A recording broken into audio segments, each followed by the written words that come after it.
ಈ ಹಿಂದಿನ ವಿಡಿಯೋದಲ್ಲಿ ಕಾರ್ಮಿಕರಿಗೆ ಪರಿಷ್ಕೃತ ಕನಿಷ್ಠ ವೇತನ, ಕರ್ನಾಟಕ ಕಡ್ಡಾಯ ಉಪಧನ ಕಾಯ್ದೆ, ಹೊರಗುತ್ತಿಗೆ ಕಾರ್ಮಿಕರ ನೇಮಕಕ್ಕೆ ಸಮಿತಿ ರಚನೆ ಹಾಗೂ ಉದ್ಯೋಗಾರ್ಹತೆ ಹೆಚ್ಚಿಸಲು ತರಬೇತಿ ವಿಷಯಗಳ ಕುರಿತು ವಿವರ ನೀಡಿದ್ದೇವೆ. ಈ ವಿಡಿಯೋದಲ್ಲಿ ಇನ್ನಷ್ಟು ವಿಷಯಗಳ ಬಗ್ಗೆ ತಿಳಿಯೋಣ. ಕರ್ನಾಟಕ ಕಟ್ಟಡ ಮತ್ತು ಇತರೆ ನಿರ್ಮಾಣ ಕಾರ್ಮಿಕ ಕಲ್ಯಾಣ ಮಂಡಳಿ ವತಿಯಿಂದ ನೋಂದಾಯಿತ ಕಾರ್ಮಿಕರ ಆರೋಗ್ಯ ರಕ್ಷಣೆಗಾಗಿ ಹಲವಾರು ಕಾರ್ಯಕ್ರಮ ಮತ್ತು ಸೌಲಭ್ಯ ಹಾಗೂ ಯೋಜನೆಗಳನ್ನು ಕೂಡ ನೀಡಲಾಗುತ್ತಿದೆ. 100 ಹೈಟೆಕ್ ಸಂಚಾರಿ ಆರೋಗ್ಯ ಘಟಕಗಳು. ನೋಂದಾಯಿತ ಕಟ್ಟಡ ಕಾರ್ಮಿಕರು ಹಾಗೂ ಅವರ ಅವಲಂಬಿತ ಆರೋಗ್ಯವನ್ನು ರಕ್ಷಿಸಲು ಅತ್ಯಾಧುನಿಕ ವೈದ್ಯಕೀಯ ಸೌಲಭ್ಯಗಳಿಂದ ಕೂಡಿದ 100 ಸಂಚಾರಿ ಆರೋಗ್ಯ ಘಟಕಗಳ ವಾಹನಗಳಿಗೆ ಚಾಲನೆ ನೀಡಲಾಗಿದೆ. ಈ ವಾಹನಗಳಲ್ಲಿ ಅತ್ಯಾಧುನಿಕ ವೈದ್ಯಕೀಯ ಸೌಲಭ್ಯ ಉಪಕರಣಗಳನ್ನು ಅಳವಡಿಸಲಾಗಿದ್ದು, MBBS ವೈದ್ಯರು, ನರ್ಸ್ಗಳು, ಫಾರ್ಮಸಿಸ್ಟ್ಗಳು, ANM ಮತ್ತು ಲ್ಯಾಬ್ ಟೆಕ್ನಿಷಿಯನ್ಗಳು ಇರ್ತಾರೆ. ನೋಂದಾಯಿತ ಕಟ್ಟಡ ಹಾಗೂ ಇತರೆ ನಿರ್ಮಾಣ ಕಾರ್ಮಿಕರು ಹಾಗೂ ಅವರ ಅವಲಂಬಿತರಿಗೆ ಈ ಸೇವೆ ಒದಗಿಸುತ್ತೇವೆ.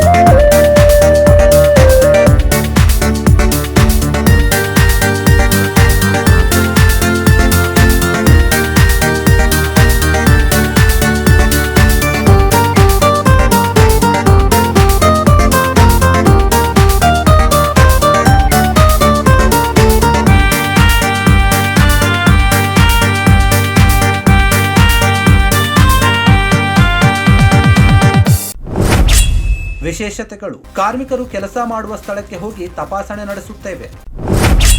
ಪ್ರತಿ ಜಿಲ್ಲೆಗೆ ತಲಾ 3 ವಾಹನಗಳನ್ನು ಹಂಚಿಕೆ ಮಾಡಲಾಗಿದೆ. ಈ ವಾಹನಗಳಲ್ಲಿ ಕನೆಕ್ಟೆಡ್ ಹೆಲ್ತ್ ಇಕೋಸಿಸ್ಟಮ್ ಅಳವಡಿಸಲಾಗಿದ್ದು, GPS ಅಳವಡಿಸಿ ನಿಗಾ ವಹಿಸಲಾಗುತ್ತಿದೆ. ಕಾರ್ಮಿಕರಿಗೆ ಡಿಜಿಟಲ್ ಆಧಾರದ ವರದಿ ನೀಡುವ ವ್ಯವಸ್ಥೆ ಇದರಲ್ಲಿದೆ. ಬೆಂಗಳೂರಿನಲ್ಲಿ ಕೇಂದ್ರೀಕೃತ ಕಮಾಂಡ್ ಸೆಂಟರ್ ತೆರೆದು ನಿರ್ವಹಿಸಲಾಗುತ್ತಿದೆ. ಶ್ರಮಿಕ ತಾತ್ಕಾಲಿಕ ವಸತಿ ಸಮುಚ್ಚಯ ಕೆಲಸಕ್ಕಾಗಿ ಊರಿಂದೂರಿಗೆ ವಲಸೆ ಬರುವ ಕಾರ್ಮಿಕರಿಗೆ ಶ್ರಮಿಕರ ತಾತ್ಕಾಲಿಕ ವಸತಿ ಸಮುಚ್ಚಯಗಳನ್ನು ನಿರ್ಮಾಣ ಮಾಡುತ್ತಿದ್ದೇವೆ. ಮಾನ್ಯ ಕಾರ್ಮಿಕ ಸಚಿವರಾದ ಶ್ರೀ ಸಂತೋಷ್ ಎಸ್ ಲಾಡ್ ಅವರ ಒಂದು ನೇತೃತ್ವದಲ್ಲಿ ಈ ಯೋಜನೆ ಮತ್ತಷ್ಟು ಬಲ ಪಡೆದಿದ್ದು, ಈಗಾಗಲೇ ಬೆಂಗಳೂರು ಗ್ರಾಮಾಂತರ ಜಿಲ್ಲೆಯ ಓಬದೇವನಹಳ್ಳಿ ಕೈಗಾರಿಕಾ ಪ್ರದೇಶ, ಬೆಳಗಾವಿಯ BK ಕಂಗ್ರಾಳಿ ಕೈಗಾರಿಕಾ ಪ್ರದೇಶ, ಶಿವಮೊಗ್ಗ ಜಿಲ್ಲೆಯ ದೇವಕಾತಿಕೊಪ್ಪ ಕೈಗಾರಿಕಾ ಪ್ರದೇಶ, ಚಾಮರಾಜನಗರ ಜಿಲ್ಲೆಯ ಬದನಗುಪ್ಪೆ ಕೆಲ್ಲಂಬಳ್ಳಿ ಕೈಗಾರಿಕಾ ಪ್ರದೇಶ ಹಾಗೂ ಕಲಬುರಗಿಯಲ್ಲಿ ನಿರ್ಮಿಸಲಾದ ಕಾರ್ಮಿಕ ತಾತ್ಕಾಲಿಕ ವಸತಿ ಸಮುಚ್ಚಯಗಳನ್ನು ಈಗಾಗಲೇ ಲೋಕಾರ್ಪಣೆ ಮಾಡಲಾಗಿದೆ. ವಿಶೇಷತೆಗಳು: ಕಾರ್ಮಿಕರಿಗೆ ಸುರಕ್ಷತೆ ಮತ್ತು ಭದ್ರತೆ ಒದಗಿಸುತ್ತೇವೆ. ತಾತ್ಕಾಲಿಕ ವಸತಿ ಸಮುಚ್ಚಯಗಳಲ್ಲಿ ನೀರು, ವಿದ್ಯುತ್ ಹೀಗೆ ಬೇಕಾದ ಎಲ್ಲಾ ಮೂಲಭೂತ ಸೌಲಭ್ಯ.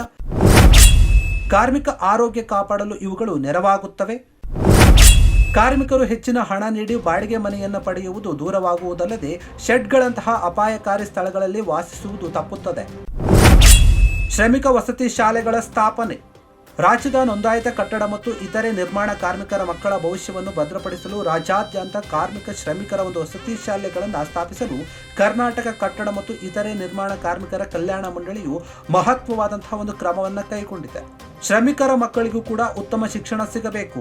ಅವರ ಪ್ರತಿಭೆಗೆ ತಕ್ಕ ಶಿಕ್ಷಣ ಸಿಕ್ಕರೆ ಅವರು ತಮ್ಮ ಆಸಕ್ತಿಯ ಕ್ಷೇತ್ರಗಳಲ್ಲಿ ತೊಡಗಿಸಿಕೊಳ್ಳಬಹುದಾಗಿದೆ.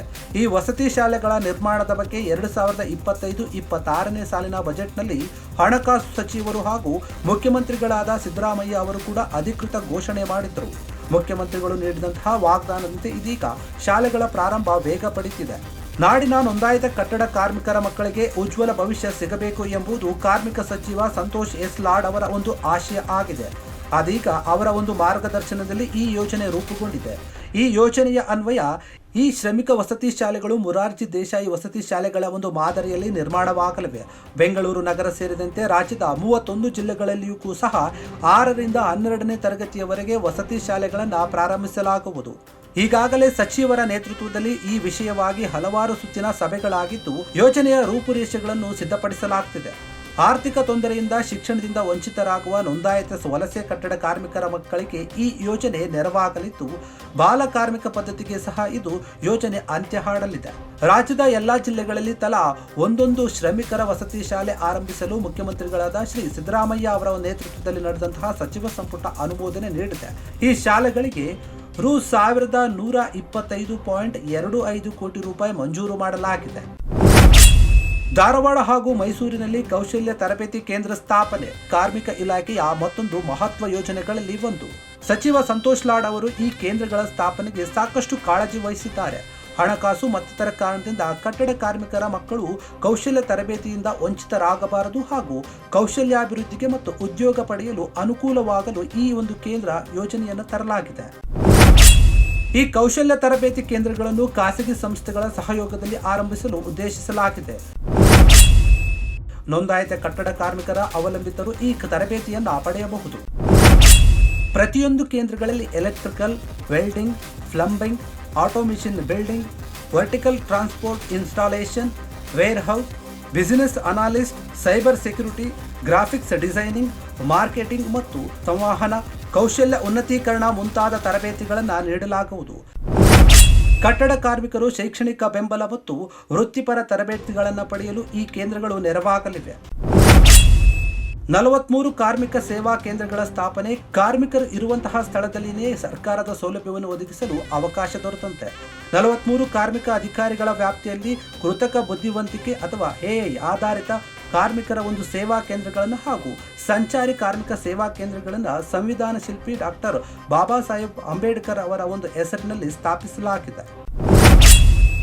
ಕೇಂದ್ರಗಳ ವಿಶೇಷತೆಗಳು: ಕಟ್ಟಡ ಮತ್ತು ಇತರ ನಿರ್ಮಾಣ ಕಾರ್ಮಿಕರನ್ನು ನೋಂದಾಯಿಸಲು ಅಥವಾ ಅವರಿಗೆ ವಿವಿಧ ಸೌಲಭ್ಯಗಳನ್ನು ವಿತರಿಸಲು ಕೃತಕ ಬುದ್ಧಿವಂತಿಕೆ ಆಧಾರಿತ ಕೇಂದ್ರಗಳಿವು. ಈ ಕೇಂದ್ರಗಳಲ್ಲಿ ಎಲ್ಲ ಆಡಳಿತ ಮತ್ತು ಸೇವಾ ಸಂಬಂಧಿಸಿದ ಕ್ರಿಯೆಗಳನ್ನು ನಿರ್ವಹಿಸಲು ಏಕೀಕೃತ ಡಿಜಿಟಲ್ ವ್ಯವಸ್ಥೆಯನ್ನು ಅಳವಡಿಸಲಾಗುತ್ತಿದೆ. ಇದರಿಂದ ಕಾರ್ಮಿಕರು ದಾಖಲೆಗಳನ್ನು ಅಪ್ಲೋಡ್ ಮಾಡಬಹುದು ಮತ್ತು ವಿವಿಧ ಸೇವೆಗಳ ಅರ್ಜಿಯನ್ನು ಪ್ರಗತಿಗಳನ್ನು ಟ್ರ್ಯಾಕ್ ಮಾಡಬಹುದು. GIS ಮ್ಯಾಪಿಂಗ್ ಮತ್ತು ವೈಜ್ಞಾನಿಕ ಸುಂಕ ಸಂಗ್ರಹ. ಕಟ್ಟಡ ಮತ್ತು ಇತರೆ ನಿರ್ಮಾಣ ಕಾರ್ಮಿಕರ ಕಲ್ಯಾಣ ಮಂಡಳಿಯು 2007ರಿಂದ ನೋಂದಾಯಿತ ಫಲಾನುಭವಿಗಳಿಗಾಗಿ ವಿವಿಧ ಕಲ್ಯಾಣ ಮತ್ತು ಸಾಮಾಜಿಕ ಭದ್ರತಾ ಯೋಜನೆಗಳನ್ನು ಜಾರಿಗೊಳಿಸುತ್ತಿದೆ. ಈ ಯೋಜನೆಗಳಿಗಾಗಿ ಕೇಂದ್ರ ಹಾಗೂ ರಾಜ್ಯ ಸರ್ಕಾರಗಳಿಂದ ಪ್ರತ್ಯೇಕ ಅನುದಾನ ಲಭ್ಯವಿಲ್ಲ. ಆದಾಗ್ಯೂ ಕಟ್ಟಡ ಮತ್ತು ಇತರೆ ನಿರ್ಮಾಣ ಕಾರ್ಮಿಕರ ಕಲ್ಯಾಣ ಸುಂಕ ಕಾಯ್ದೆ 1996 ಮತ್ತು ನಿಯಮಗಳು 1998ರ ಪ್ರಕಾರ ಎಲ್ಲ ನಿರ್ಮಾಣ ಕಾಮಗಾರಿಗಳ ಒಟ್ಟು ವೆಚ್ಚದ ಮೇಲೆ 1% ಸುಂಕ ವಿಧಿಸಲು ಅವಕಾಶ ಕಲ್ಪಿಸಲಾಗಿದೆ.